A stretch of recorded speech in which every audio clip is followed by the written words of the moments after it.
I will go through the hall and hand the microphone to anyone with a question. I'd like to pose the first question myself.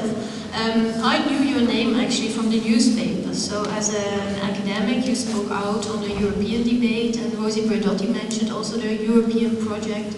When you think of a new form of citizenship, would this be on a European level, or is it that academics should be involved in thinking about European level? And someone in the audience asked before, should it be on a local level, the town and gown discussion? And I was at the inaugural address of Terry Ramadan last week, and he really believed in being a professor in Rotterdam because it's a big town with so many issues on immigration, and giving his support from academia to a town like Rotterdam. If you had a choice, or you have a choice, but what would be your vision to contribute as an academic to this debate? Well, I mean, I suppose the cheap answer, of course, is all the above. And I say I'm going to give a more specific answer, but I think that it is obviously important that people conceive of citizenship on different levels. So, but I think the real opportunity now is on the local level. It's really there that a whole number of things come together. We have a kind of, because as cities, as municipalities themselves become repositories of people from all over the globe, you would also engage, obviously, the continental and the global there. I think it's also the place where citizenship in practice often takes place. I think it's also, increasingly the place where questions of social solidarity will be established. I think in that sense the national stage is fading, but I think it's primarily at the local level. You see that also, I think, it's not a coincidence. I mean, maybe it struck people, but, or maybe it hasn't, that many of the discussions about what kind of society we're going to be, many of the most dynamic discussions and interesting discussions are not taking place on the national level. I certainly don't think they're taking place on the European level. I think they're really taking place on the municipal level. And it's very, very interesting, for example, the role that mayors have played in discussion, but also town councilors. It's also often where the politics are most dynamic. So I would say that I think it's really there. I think it also ties in very specifically with also the volunteerist impulse that I think can be often most effectively engaged in one's own backyard. Thank you. The first question I saw was that one. I'll come to you later. Good evening, thank you for interesting analysis. I wanted to raise an issue and ask your opinion on it, or how it fits in within what you've been talking about tonight, and that is Dutch patriotism, or eventually the lack of, I don't know, but because I haven't heard this word fall. I was wondering if you could maybe say something about that, or how you look upon that within the structure of Dissent. Right. It's a great question, and it's, in fact, part of the speech that I left out, not because I was cunning and smart, but because I forgot to tell you. But it is a, Peter Roy, my colleague at the University of Amsterdam, has said that, and I think from his standpoint, one of the great things about the Netherlands is that it's never been a political idea. And that's spared the Netherlands lots of nightmares that it hasn't been. I think that, what you could argue is that patriotism, as in the American situation, intensifies a hostility toward dissent and intensifies the motivation for dissent. And I think that's something that's, very important. Just to respond with where I started, if you take, the Weather Underground and Bernardine Doorn, when they talked about whether they were going to make bombs or not, they talked a lot about whether it was American to do that or not. It seems kind of, is that what you talked about? But yes, I mean, that's apparently what she admits to saying now, that this was, so that whole idea of dissent was rooted in a kind of alternate Americanness. You could argue King is that too. It's often been said about the civil rights movement. This was a vision that was really rooted in a kind of American ideal. So dissent, certainly as it has developed in American society, has been very closely associated with patriotism and, in effect, alternate forms of patriotism. Not in all cases. There have been also internationalist movements in the United States that have not been oriented. I mean, I don't think Dorothy Day in the Daily Worker, sort of socially progressive but orthodox Catholic, I don't think she cared about America. I don't think various communist or semi-communist groups cared about that kind of thing. But there were lots, but I think a lot of that dissent was carried by that. And so I think that the absence of Dutch patriotism probably has also, I mean, I think relates to a number of these other kinds of things. A lack of a developed political notion of citizenship. And so I think, again, without the Netherlands being an ideal, I think also becomes harder to articulate a dissent.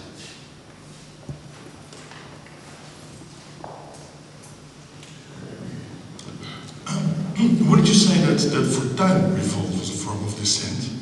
I mean, we have since Pim Fortuyn, we have 20 or 30% of the electorate consistently, radically opposing the political establishment. Right. And looking in a backward way, in a backward form of dissent, because they want to recreate a nostalgic Dutch Holland of the 50s.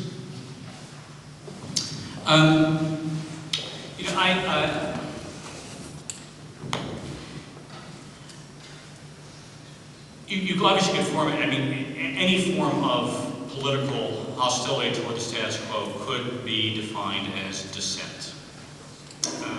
I've tried to define it in such a way that I wouldn't have to include Pim Fortuyn. It's a no-no, I know. But actually I think I have very good reasons. And I think that, I mean, dissent, as I tried to articulate it here, is rooted in a particular kind of vision and rooted in a particular kind of tradition. And that has a kind of, it really is a kind of articulate, deep sense of what an alternate reality will be. It's informed by a political ideal. It's informed by a religious ideal, maybe informed by an artistic ideal, but there's something that's sort of been consistently worked out. Something that's strong enough, deep enough, wide enough to resist the kind of opposition that dissent will generate. And that's primarily how I try to define this. I don't think the populism, to use that word, because populism could be rooted in that kind of, could be rooted in a more deeply informed religious or political tradition. But I don't think in either Wilders' case or in Fortuyn's case that was the case. Just having a kind of nostalgic longing for the 1950s is not enough.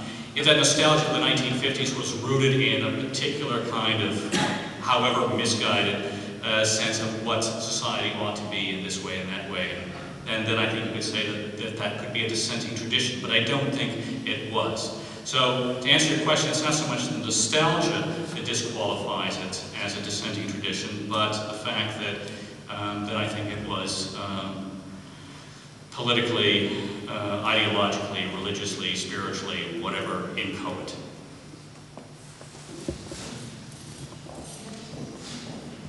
But it still is there, because Verdon basically has the same part of the electorate as Fortuyn. So once it came to the forefront with Fortuyn, it has stayed since. That's right, and it's not. Although I think that I mean, the question is what it is. I mean, so that I think it's changing. In some ways, I think it's changing form. One of the things that just to sort of, and I think it changes form. I think it's what it is based on is also changing. I mean, apparently, even the electorates themselves, to some extent, are changing. The people who voted for Geert Wilders were not the same people who voted for Pim Fortuyn. They came from different parts of the country, for example. So there certainly is this spirit, there is this anti-establishment spirit that is around. And it's responsible for lots of things. And it's something that should be taken seriously.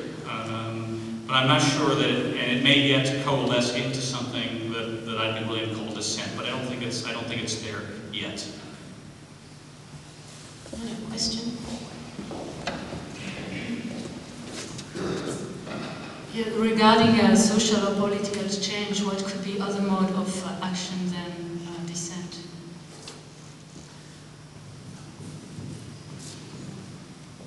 I would say that I think dissent is itself a kind of, I think there are forms of political activism that would be maybe you want a kind of idealism where you want to improve something in political form. For example, I'd like to establish a better orphanage for our village because I think that the orphans need to be taken care of. I don't think that's necessarily grounded in dissent. I think that's grounded in a kind of a civic impulse that would be, that's primarily interested in serving a common good. So I think civic idealism, believing in your community and wanting to make it better, is a discernible, different impulse than dissent.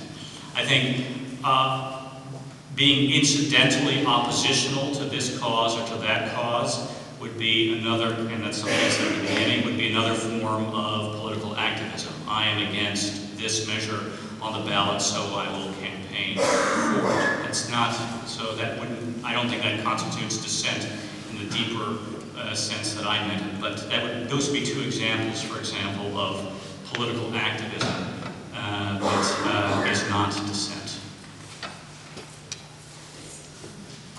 Question, why is non-violence so important? Why do you exclude it? Otherwise we might frame terrorists as the dissenters trying to wake up global consensus. Right, well you could. I mean, I suppose that, that's right, and you could sort of say these are dissenters, although I think that dissent itself suggests a kind of dialogue, that there is a kind of a critical engagement. I mean, it may be through silence that one dialogues, but one is, in fact, engaging critical in a kind of a dialogue.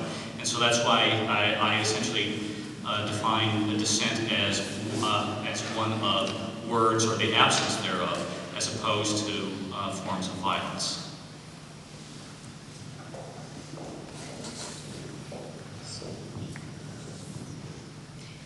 Yes, thank you very much.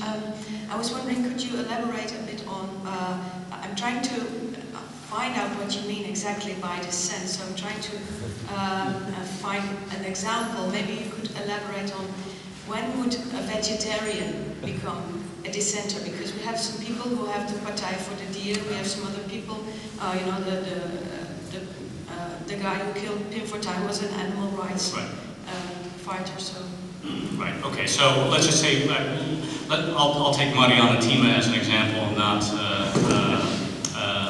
the murderer, since by definition I agree, but Partij for the Dier, is that a form of dissent? Would that be something that would be, I think, yes. Yes, that has my, I mean, you know, I guess I feel like, you know, I mean, this is dissent, that isn't, and it's sort of dividing these up as I will. But of course, I suppose I call that upon myself in raising the category. But yes, I would say so, and I think particularly Thieme is interesting. I don't know about her movement, but I think Thieme is interesting in this because this is somebody who is, there is a alternate vision of reality and what reality ought to be with Thieme. That's shaped by her political activism, which is very much also informed by her religious convictions. It's an interesting case. This is a Seventh-day Adventist, and it's I mean, some of you know that Martin Tart doesn't really like that,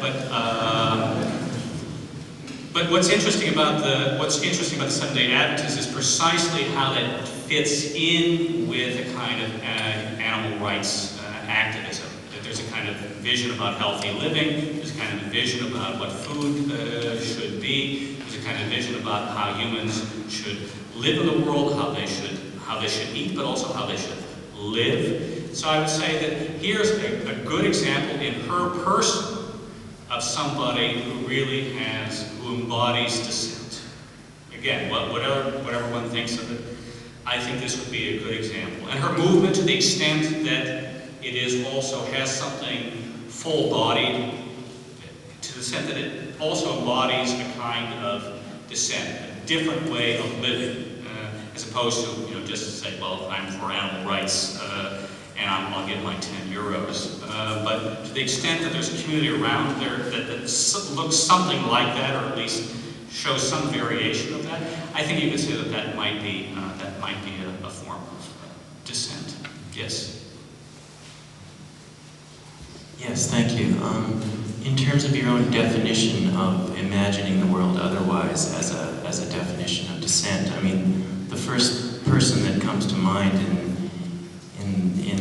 the Dutch tradition of painting abstractly is Mondrian, who I think very definitely who takes up abstraction and refines his abstraction, reduces it over a long, long period of time in order to precisely imagine the world otherwise.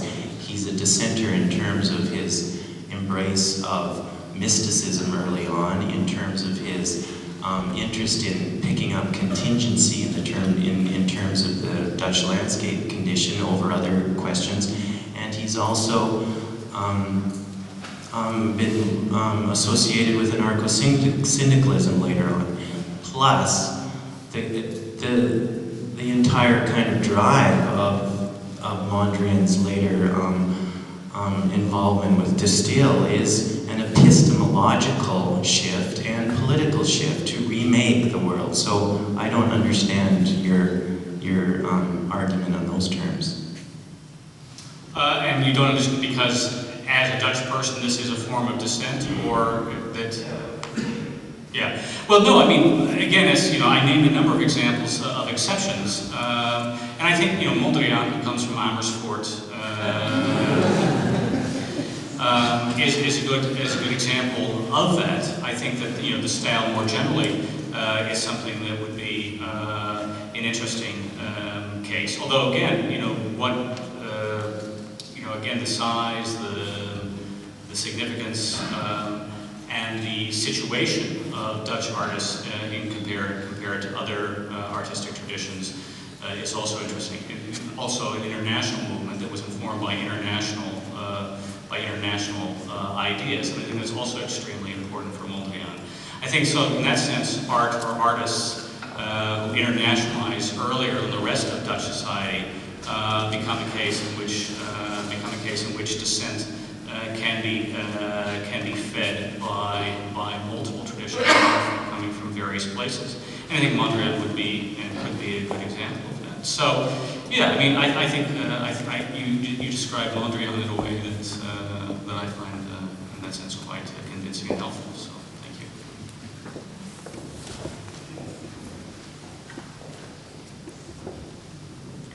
Thank you for your paper and the very elegant delivery. Enjoyed it very much. Several points you made resonated with me. Just pick up two that particularly struck me. The point about this country having the not striking religious imaginary and religious fragmentations or groups that sort of self-referential, speak to their own fold, which is actually one of the factors for the absence of a global sort of public debate. Whether there is a connection between that and the fact that dissent somewhat becomes a full-time occupation, because then you talked about professional dissenters in this culture, which is one of the things that has always struck me. So several questions there. Is there a connection between the striking lack of a religious imaginary and the fact that the only place, in fact, for dissent to go to is in full-time professional dissenters who have that role in Dutch culture, and whether we could draw a line from Erasmus of Rotterdam to, and this is the second question, Theo van Gogh, does it belong to that? Theo van Gogh. Yeah, well, first, I don't know if,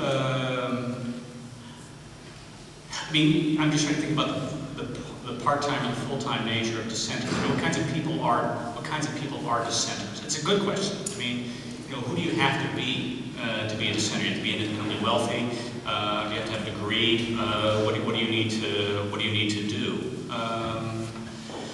I would say that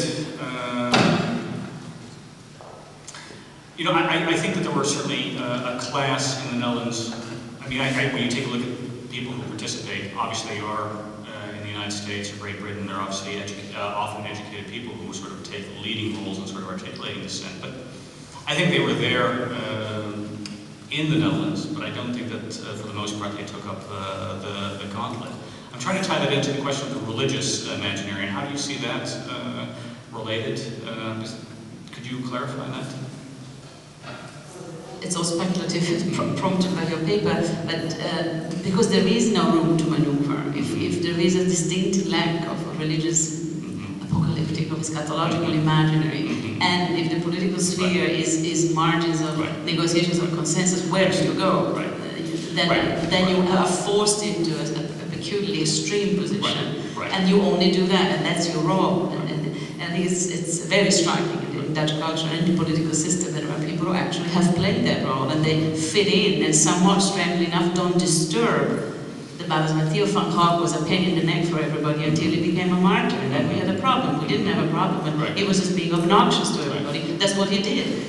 And that was his place in the culture, and the culture could absorb it. And I think that's very striking. I was wondering whether there was a connection there historically. That's interesting. It's an interesting question. I mean, drawing the line from Erasmus to van Gogh is difficult to do, but yeah, but it's where do they go? I mean, if the traditional places where you would find it are not available to them, where do they go?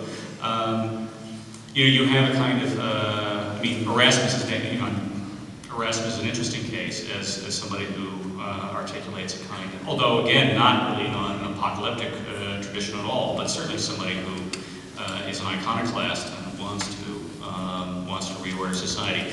Yeah, so I think that you find, I think you often find that in the case of Van Gogh that they wind up also in the eddies and the margins of society where they are allowed to say whatever they want without really truly playing the role of dissenter. I mean, one of the things I haven't talked about in my paper is just, and something that I thought would be complicated, but the question is that dissenters, I've defined it as if you want to be a dissenter and if you have these kinds of categories, then one is a dissenter. But the other question is when does society let you or recognize you as a dissenter? So there's also a kind of a reception side to dissent. And so it means people have to sort of see you as a dissenter, as somehow representing a danger or a potential danger or a serious challenge to the social order. And as long as you have sort of, for example, artistic curtains that more or less function autonomously without really making much of an impact in Dutch society, one of the questions too is you know, whether dissent can function.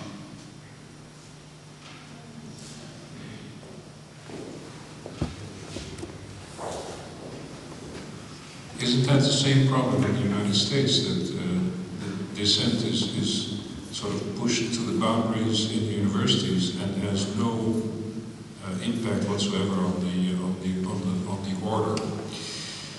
That's a good question. I think that probably I think that there have been moments of great insecurity when the universities had been the focal point of hostility from the American public, that these would be bulwarks of dangerous kinds of subversives, for example, in the 1960s. And then all of a sudden, you know, in times, you know, when society seems to be changing, that then, in fact, universities are recognized either rightly or wrongly as places in which dissent is alive and well and dangerous. So I think that that's one thing. In general, though, I would say, even nowadays, universities frequently function in parts of the American public as the place that is bad. That these are people who have lost their minds, these are people who have radically crazy ideas and even vote Democratic. So, you know, so in some sense I think it continues to function also as a kind of alternate. But I think the seriousness in which universities are seen as constituting a challenge to the existing order varies over time. I think the point I wanted to make has been addressed. somewhat, but I still want to defend the Dutch system a little bit. What I find missing in the first 5 points is you can argue that it's consensus built and it's stifling, but it's also open, and it's the relative openness of the system that actually determines the nature of deviance. It's not, in fact, that we don't have dissent, but it's channeled. It's not that we don't disagree, but we are let in by the system. We're not excluded, and the whole exclusion mechanism. I mean, the case point to make is the American university you just made. They're not taken seriously. They're not included in the political debate. They're not part of the system. And you can say there's a lot wrong with consensus building, and you can say there's a lot wrong with this whole stifling Dutch culture that, okay, well, you can disagree for a little while.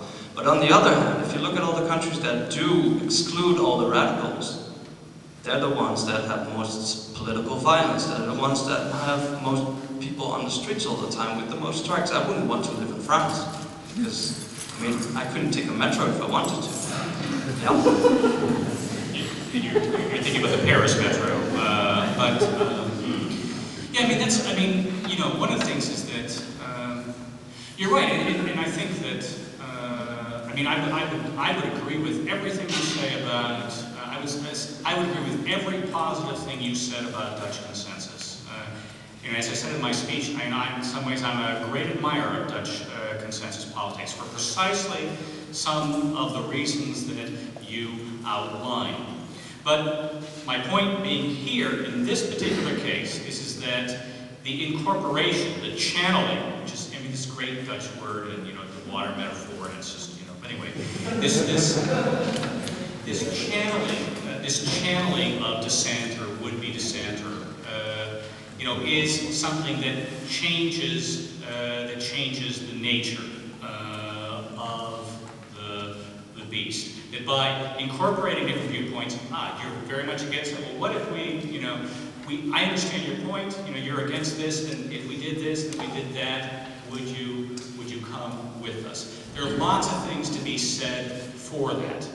But what it does mean is the end of dissent, as I've defined it. And is that a bad thing? Well, there are lots of good things about that having happened. But if you think dissent is something that's good, that you have somebody who in some sense remains strongly, firmly with his or her own principles about the way society ought to be. If you think that's important for society, that's something that consensus politics tends to, certainly I think, undermines. And so for all the good that consensus politics brings it, including, in fact, I would certainly agree, the reduction of the chance of violence, absolutely, but dissent, or the disappearance of dissent, is the price that's paid for it. Just a short reply. I wouldn't agree that people that are included in the system necessarily lose their opinion. That would not really do them justice, I would say. And the point you just made about Theo van Gogh, he was actually in the system. He was on TV weekly with his radical ideas about Jews, about goatfuckers and whatever. He was in the system, and the fact that he wasn't excluded was just very typically Dutch. And you can't just equate the fact that people are trying to look for consensus with the complete sycophancy. That's not the same thing. No, complete sycophancy and complete capitulation of one's ideals is not the case. And you could also say that in some ways you have that people are people can maintain having their own personalities. They can maintain having their own convictions. But it does mean, I think, ultimately, is that that you have to learn how to work within that system. I think that Theo van Gogh also limited his own entry into the system. There were kinds of ways in which he also did not count. He was, and so I think that in that sense he led also a life there on the margin. So I just think that it's more that when you come into a society that the chances are that you'll have to change your views and accommodate some of them. I think is quite likely. Also, and I think his case is also evidence also of the limits of being an iconoclast in the Netherlands. Questions? I guess what I'm missing a little bit is a sense of maybe a bit more explanation of what the importance of rebelling or dissent would be. Not that I don't agree, but it seems that there's a certain set of assumptions that you're not addressing in terms of a larger critique of the system, for example, right. and the potential of a sphere of dissent having potentially some kind of a dialectic function or something that is available only outside of in a different space of imagination. So I'm just wondering if maybe you could talk a little bit more about where that's coming from you.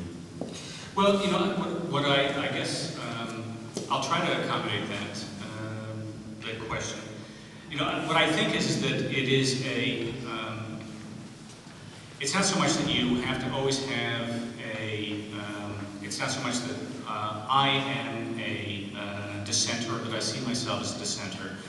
I do think it is important for there to be people around who are able to articulate a sense of another possibility. I think that's important. I think that's important for society to critically engage its own shortcomings and faults. I think it's important for society to be able to critique itself. And I think that dissenters are the kinds of people that enable us to do that. For example, let's take what Jose Casanova says about the possible role of religion, just to take one possible form of dissent. That one of the things that religion in its deprivatized, to use his technical term, in its deprivatized forms can do for society is raise questions about how is the state functioning? How is society functioning? How is the market functioning? Is it doing everything it does that we want to do? And sometimes dissenters are able to ask those questions more forcefully, with more conviction, with more insistence, with more aggressiveness than people who don't have much of an imagination about how the world might be otherwise. So I think it is important to maintain a critical imagination that dissenters and dissent exist. I don't know if that answers your question, but that would be my short response.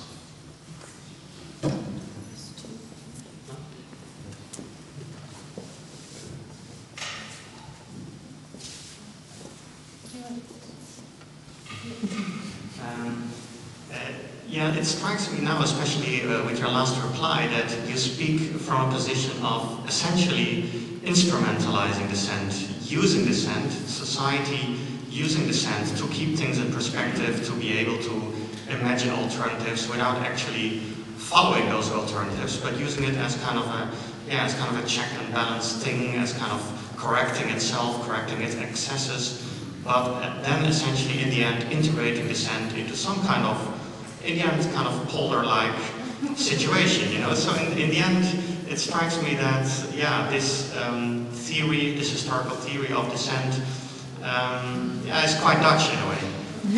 Well, no, I've lived here too long, and it's probably showed. I mean, sure. I mean, I think that if you ask Marielle Tima, that her a Dutch person. But if you would ask her, that she would have a much less instrumentalized understanding of dissent. That's really in response to the last question. That really, I think, at least tempted me to answer the question in terms of broader social utility. I think that is probably my standpoint, in the sense that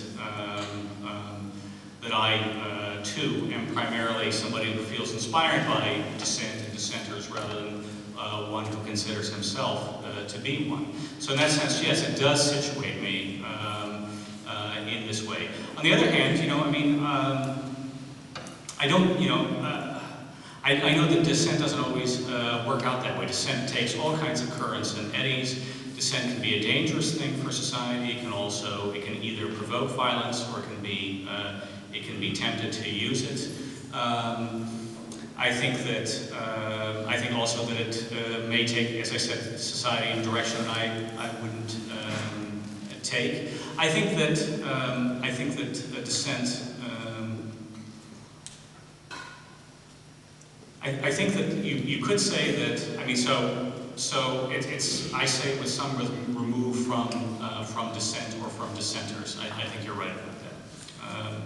But again, dissenters themselves would have a different vision, and they wouldn't be dissenters if they didn't, and that's a good thing.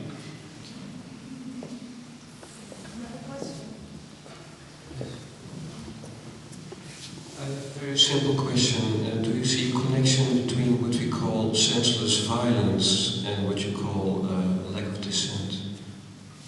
Well, that's an interesting question. That's a really interesting question.